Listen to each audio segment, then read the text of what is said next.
నా చివరి రక్త బొట్టు వరకు కూడా జాతికి అర్పితం చేయాలి. చట్టసభలో ఎత్తుగడలని ఎందుకు తెలుసా? ఇవి ఎత్తుగడలు నాకోసం కాదు. చట్టసభలో రిజర్వేషన్లు ఈ స్థానిక సంస్థలు చాలా చిన్న ఐటెం. చట్టసభలో రిజర్వేషన్లు సాధించడానికి ఎత్తుగడగా పోవాలనేది ఈ ఉద్యమం అక్కడ డైవర్ట్ అవుతుంది కొంతసేపు అని ఇట్లా అంచెలంచెలుగా తీసుకొని పోతున్నారు.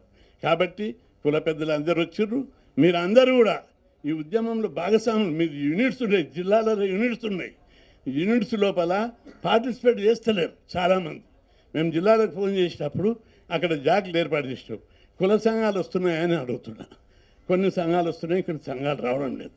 అందుకే మీరు మీ యూనిట్స్కు చెప్పి ప్రతి ఒక్కరు పార్టిసిపేట్ అయ్యేటట్టుగా పబ్లిక్ పార్టిసిపేట్ కావడము, ఊళ్ళోకి ఆ మెసేజ్ వెళ్ళిపోవడము జరగాలనే. ఇప్పుడు సంఘాలు అన్నీ ఉంటేనే ఈ ఉద్యమం బలంగా పునాదులతో అవుతుందని